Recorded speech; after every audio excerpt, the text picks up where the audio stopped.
Hello my dear learners. आज की tense series की क्लास में हम लोग डिस्कस करेंगे फ्यूचर कॉन्टिन्यूअस टेंस को। इससे पूर्व में पढ़ाए गए जितने भी पाठ हैं इसमें प्रेजेंट टेंस है, पास्ट टेंस है और फ्यूचर इंडेफिनिट टेंस है। उन सभी वीडियोस को आप लगातार देखते रहिए और अपना रिवीजन करते रहिए ताकि आपकी पकड़ इस चैप्टर के ऊपर, इस टॉपिक के ऊपर बहुत अच्छे से बन सके। प्यारे बच्चों, आज हम डिस्कस करते हैं फ्यूचर कॉन्टिन्यूअस टेंस। सबसे पहले अगर बात कर ली जाए कि फ्यूचर कॉन्टिन्यूअस टेंस होता क्या है, कैसे आप इसको पहचानेंगे, तो बच्चों हिंदी में इसको पहचानने का एक सबसे आसान तरीका है कि वाक्य के अंत में रहा है नहीं, रहा होगी, रही होगी, रहे होंगे ये शब्द आएंगे। जैसे वह बाजार जा रही होगी, तुम सेब खा रहे होंगे, हम किताब पढ़ रहे होंगे। तो रहे होंगे, रही होगी, रहा होगा, ये हिंदी के वाक्यों में अमूमन देखने को मिलता है। अगर बात कर ली जाए अंग्रेजी में इसकी पहचान आप कैसे करेंगे, तो आपने अपने माइंड में ये चीज़ बैठा के रखनी है कि जहाँ पर भी आप कॉन्टिन्यूअस सुनेंगे, वहाँ पर हमेशा वर्ब की फोर्थ फॉर्म, वर्ब की कौन सी फॉर्म, फोर्थ फॉर्म, यानी कि वर्ब की कौन सी फॉर्म का यूज़ होगा, फोर्थ फॉर्म। और फोर्थ फॉर्म क्या होती है, V plus I N G. Verb की फर्स्ट फॉर्म में आई एन जी जब लग जाता है तो वो क्या बन जाता है आपकी, वो बन जाती है आपकी फोर्थ फॉर्म। तो वर्ब से आप सबसे पहले पहचानेंगे। इसके अलावा जब आपको इस टेंस को पहचानना है तो इसमें यूज़ होने वाली जो हेल्पिंग वर्ब है, वो हेल्पिंग वर्ब कौन कौन सी होती हैं वो ज़रा सुन लेते हैं। तो हेल्पिंग वर्ब जो इसमें यूज़ होंगी वो दो हेल्पिंग वर्ब होंगी, एक होगी विल बी और एक होगी शैल बी। ये बताया गया है कि विल बी का यूज़ कहाँ होना है और शैल बी का यूज़ कहाँ होना है। विल का यूज़ जहाँ जहाँ होता है वहाँ वहाँ करना है। आई, वी, सॉरी इसमें ही आएगा, वी, शी, इट, कोई नेम, दे, यू, इन सब के साथ करेंगे आप। ठीक है, इसमें से वी हटा दीजिए और वी का प्रयोग हम वी के साथ हम आई और वी के साथ हम प्रयोग करते हैं शल का। ठीक, ऐसे ही अगर बच्चों नेगेटिव सेंटेंस होगा तो जो हेल्पिंग वर्ब होगी वो हो जाएगी विल नॉट बी, नॉट बीच में आ जाएगा और इधर हो जाएगा सेल नॉट बी। ठीक है, तो आप एक एक करके समझते हैं कि प्रेजेंट इसका सिंपल सेंटेंस में स्ट्रक्चर कैसा होगा, नेगेटिव सेंटेंस में स्ट्रक्चर कैसा होगा, इंटरोगेटिव में कैसा होगा और इंटरोगेटिव में स्ट्रक्चर कैसा होगा। तो बात कर ली जाए अगर सिंपल सेंटेंस के स्ट्रक्चर की, तो सबसे पहला इसमें सब्जेक्ट आएगा, उसके बाद हेल्पिंग वर्ब आएगी, फिर वर्ब की फोर्थ फॉर्म, याद रखिए फोर्थ फॉर्म उसको बोलते हैं जब वर्ब की फर्स्ट फॉर्म में आईएनजी लग जाता है, और फिर ऑब्जेक्ट और फुल स्टॉप।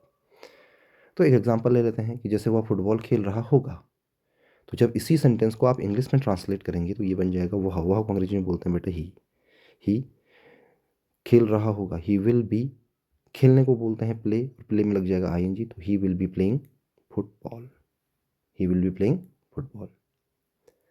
अब इसी सेंटेंस को अगर हम नेगेटिव सेंटेंस में कन्वर्ट करते हैं तो आपको ये स्ट्रक्चर अपने माइंड में रखना है, जिसमें कि सबसे पहले सब्जेक्ट होगा, फिर उसके बाद हेल्पिंग वर्ब होगी, उसके बाद आपके पास वर्ब की फोर्थ फॉर्म होगी और फिर आपके पास ऑब्जेक्ट होगा।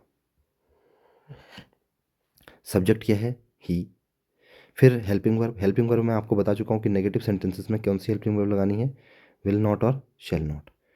तो शैल नॉट का यूज़ कहाँ होता है, जहाँ पर आई और वी होगा, और विल नॉट का यूज़ कहाँ होगा, जहाँ पर आई वी सब्जेक्ट नहीं होगा। तो यहाँ पर हमारा सब्जेक्ट आई वी तो नहीं है, इसलिए हम क्या लगा देंगे, विल नॉट बी। याद रखिए जो ये नॉट है ये विल और बी के बीचों बीच में लगेगा। ठीक है, उसके बाद प्ले है वर्ब, उसमें आईएनजी लगाएंगे तो ये बन जाएगा प्लेइंग और फुटबॉल। बात कर लेते हैं अब इंटरोगेटिव सेंटेंसेस की, जिसमें टाइप वन की हम बात पहले करेंगे। टाइप वन इंटरोगेटिव वो सेंटेंस होते हैं जिसमें हेल्पिंग वर्ब से वाक्य की शुरुआत होती है अंग्रेजी में, और हिंदी में अगर बात कर दी जाए तो इन वाक्यों की शुरुआत में क्या आएगा, जैसे क्या वह फुटबॉल खेल रहा होगा, तो अंग्रेजी में उसकी शुरुआत का स्ट्रक्चर बनता है हेल्पिंग वर्ब सबसे पहले स्टार्टिंग में आप लेके आएंगे, उसके बाद आप सब्जेक्ट लेके आएंगे और सब्जेक्ट के बाद आप बी लेके आएंगे, उसके बाद आप वर्ब की फोर्थ फॉर्म और उसके बाद ऑब्जेक्ट और क्वेश्चन मार्क लगाना नहीं भूलना है। तो ये बन जाएगा आपका सबसे पहले हेल्पिंग वर्ब क्या है, विल। सब्जेक्ट के अकॉर्डिंग लगाएंगे तो ही हमारा सब्जेक्ट है, सब्जेक्ट के अकॉर्डिंग यहाँ पे विल लगेगा।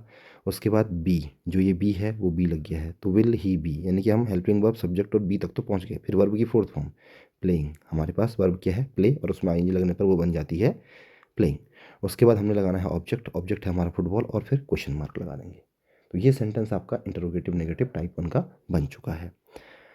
अब बच्चों बात कर लेते हैं इंटरोगेटिव सेंटेंस टाइप 2 की। टाइप 2 का स्ट्रक्चर में क्या होगा, टाइप 2 इंटरोगेटिव सेंटेंस क्या होते हैं, जो क्वेश्चन वर्ड से शुरू होते हैं। क्वेश्चन वर्ड यानी कि प्रश्नवाचक शब्द। जैसे वह फुटबॉल क्यों खेल रहा होगा, तो इस वाक्य में आप एक शब्द सुन रहे होंगे क्यों खेल रहा होगा, तो क्यों जो शब्द है वो प्रश्नवाचक शब्द है। तो उस प्रश्नवाचक शब्द को अंग्रेजी में कहते हैं क्वेश्चन वर्ड, वो सबसे पहले आएगा। उसके बाद जो स्ट्रक्चर है वो सेम रहता है, यानी कि इंट्रोगेटिव का जो टाइप 1 का स्ट्रक्चर है उसी की तरह रहेगा। तो question word plus helping verb plus subject, फिर बी, वर्ब की फोर्थ फॉर्म प्लस ऑब्जेक्ट, फिर क्वेश्चन मार्क। अब अगर इस वाक्य को हम बनाते हैं तो आपने जो क्वेश्चन वर्ड है वो इसी सेंटेंस के शुरू में लगा देना है। तो यही सेंटेंस है हमारा पूरा, will he B playing football. इसी के शुरू में आप क्या लगा दीजिए, स्टार्टिंग में क्वेश्चन वर्ड। क्वेश्चन वर्ड अगर हमारा क्यों है तो उसकी इंग्लिश होती है वाई, कैसे होता तो होता हो हाउ, कहाँ होता तो उसको होता है वेयर, कब होता तो उसको बोलते हैं व्हेन। तो जैसा जैसा क्वेश्चन वर्ड होगा उस क्वेश्चन वर्ड को इंग्लिश में ट्रांसलेट करके आपने लिख देना है वाक्य की शुरुआत में। और याद रहिए अंत में क्वेश्चन मार्क लगाना नहीं भूलना है। अब बात कर लेते हैं इंटरोगेटिव नेगेटिव सेंटेंसेस की। तो इंटरोगेटिव नेगेटिव सेंटेंसेस में हम सबसे पहले टाइप 1 की बात कर लेते हैं। तो इसमें भी वही होगा, सबसे पहले हेल्पिंग वर्ब से शुरू होते हैं ये वाक्य। हेल्पिंग वर्ब के बाद सब्जेक्ट, फिर नॉट आ जाएगा, क्योंकि नेगेटिव सेंटेंस है, इंटरोगेटिव के साथ नेगेटिव भी है तो नॉट भी आ जाएगा। फिर बी, फिर वर्ब की फोर्थ फॉर्म, फिर ऑब्जेक्ट, और फिर क्वेश्चन मार्क जरूर लगा दें। तो यही वाक्य को अगर मैं बोलूं, क्या वह फुटबॉल नहीं खेल रहा होगा, तो ये बन जाएगा विल, जो हमारी हेल्पिंग वर्ब है वो सबसे पहले, फिर सब्जेक्ट ही, फिर नॉट। यहाँ पर थोड़ा सा मिस्टेक हो चुकी है, आप इसको करेक्ट कर लीजिएगा। ये नॉट पहले आएगा, विल ही नॉट, और यहाँ पे बी आएगा, will he not be playing football, will he not be playing football. यहाँ पर बी लगाना थोड़ा पीछे लगना था इसने, ठीक है। तो ये बन जाएगा will he not be playing football. उसके बाद बात कर लेते हैं बच्चों, अगर यही वाक्य को हम इंट्रोगेटिव नेगेटिव सेंटेंस टाइप 2 में कन्वर्ट करते हैं, टाइप 2 इंट्रोगेटिव नेगेटिव सेंटेंस, यानी कि आप क्वेश्चन वर्ड में इसको क्वेश्चन वर्ड का इसमें यूज़ करेंगे। तो क्वेश्चन वर्ड का जब इसमें यूज़ करेंगे तो इसका स्ट्रक्चर कुछ इस तरीके से बनेगा, यानी कि क्वेश्चन वर्ड सबसे पहले, फिर आएगा आपका हेल्पिंग वर्ब, फिर आएगा आपका सब्जेक्ट, फिर आएगा आपका नॉट, फिर आएगा आपका बी, फिर आएगा आपका वर्ब की फोर्थ फॉर्म, फिर ऑब्जेक्ट, फिर क्वेश्चन मार्क। तो ये बन जाएगा आपका वाई। सबसे पहले क्वेश्चन वर्ड है हमारा, तो वाई है क्वेश्चन वर्ड इसमें, कि वह फुटबॉल क्यों नहीं खेल रहा होगा, तो वाई हमारा सबसे पहला आ जाएगा। उसके बाद हेल्पिंग वर्ब है विल, फिर उसके बाद सब्जेक्ट, फिर सब्जेक्ट, फिर नॉट, और फिर बी, तो बी। उसके बाद वर्ब की फोर्थ फॉर्म प्लेइंग, और लास्ट में हम ऑब्जेक्ट को लिख देंगे फुटबॉल। तो इस तरीके से वाक्य बन जाएगा हमारे पास में, why will he not be playing football, की वह फुटबॉल क्यों नहीं खेल रहा होगा। तो इस तरीके से आपने देखा कि हम एक सेंटेंस है उसको हम किस तरीके से फ्यूचर कॉन्टिन्यूअस टेंस में कन्वर्ट कर रहे हैं। ठीक है, उम्मीद है आपको ये पार्ट समझ में आ रहे होंगे और आप रिवीजन कर रहे होंगे। अब थोड़ा सा कुछ एक्सरसाइज के क्वेश्चंस आपको देते हैं ताकि आपकी पकड़ और समझ इस टॉपिक के ऊपर मजबूत बन सके। तो देखिए बच्चों, प्रैक्टिस क्वेश्चंस के नाम पे हमारे पास में ये कुछ सैम्पल एग्जांपल्स मैंने लिए हैं, इनको हम एक एक करके ट्रांसलेट करते हैं। देखिएगा, ये सारे के सारे जो सेंटेंसेस हैं, ये सभी सेंटेंसेस हमारे प्रेजेंट कॉन्टिन्यूअस टेंस के हैं। आप इसमें एक चीज़ देख रहे होंगे, सबके पीछे लास्ट में क्या आ रहा है, रहा होगा, रहे होंगे, रहे होंगे, रही होगी, रहा होगा, रही होगी। इस तरीके से ये फ्यूचर कॉन्टिन्यूअस टेंस आपको पता लग रहा होगा, ठीक है, कि ये फ्यूचर कॉन्टिन्यूअस टेंस के सेंटेंसेस हैं। आप एक एक करके इनका ट्रांसलेट करते हैं। मैं किताब पढ़ रहा हूँगा, तो सब्जेक्ट है हमारा क्या, मैं, तो सब्जेक्ट सबसे पहले उसकी इंग्लिश लिखेंगे आई। उसके बाद आई के साथ क्या लगता है, शेल, तो आई शेल बी, ठीक है। उसके बाद पढ़ने को क्या बोलते हैं, रीड, रीड पे लगा देंगे आईएनजी, बन जाएगा reading a book, I shall be reading a book.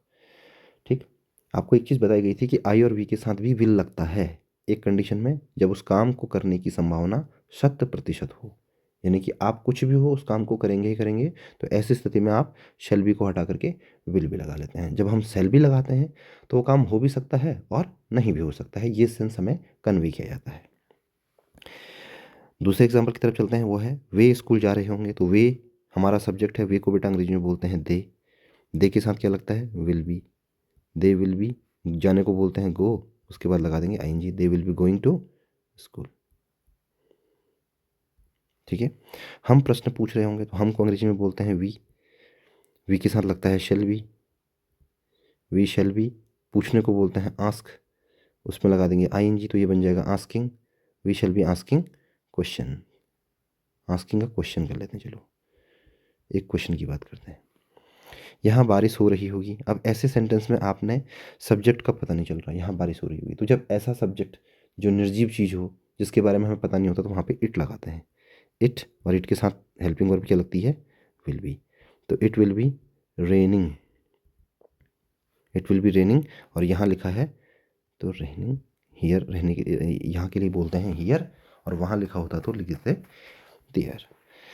Ram अपना काम कर रहा होगा, तो हमारा सब्जेक्ट है राम, राम के साथ क्या लगेगा, विल या शैल, जल्दी से आप बताइए। तो आपको पता है कि नेम के साथ क्या लगता है, will B. Ram will be काम करने को बोलते हैं doing his work, Ram will be doing his work, अपना काम तो हिज वर्क। ठीक है, लड़की होती तो हर वर्क। रेनो कपड़े धो रही होगी, तो रेनो नाम है अगेन, तो इसके साथ भी क्या लग जाएगा, will be. Reno will be कपड़े धोने को बोलते हैं washing, Reno will be washing clothes. यहाँ पर अपना नहीं लिखा ना, अपने कपड़े धो रही हुई, तो यहाँ पे अगर अपने लिखी होती तो हर आता, लेकिन अपना लिखा ही नहीं है, तो हम सीधे सीधे क्लोथ्स लिख देंगे। तुम टीवी देख रहे होंगे, तो तुम को अंग्रेजी में बोलते हैं बच्चों यू, विल बी टीवी देखने को बोलते हैं watch, watching television, you will be watching television या टीवी, जिसको आप कह सकते हैं। वह खाना बना रही होगी, शी के साथ क्या लगेगा, will be. She will be खाना बनाने को बोलते हैं, पकाने को बोलते हैं कुक, और उसमें लग जाएगा कुकिंग आईएनजी, कुतुक बनेगा cooking, you will be cooking food. Neetu कविता याद कर रही होगी, तो Neetu will be learning a poem, Neetu will be learning a poem.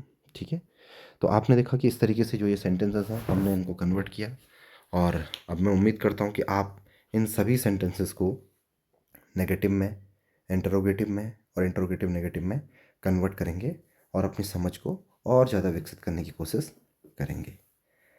अगर आपको ये क्लासेस अच्छी लग रही हैं तो आप इनको लाइक कीजिए, शेयर ज़रूर करें, सब्सक्राइब करें, और ये भी बताइए कि अगला वीडियो आपको किस टॉपिक पर चाहिए। ठीक है, क्लासेस को ध्यान से देखने के लिए बहुत बहुत धन्यवाद।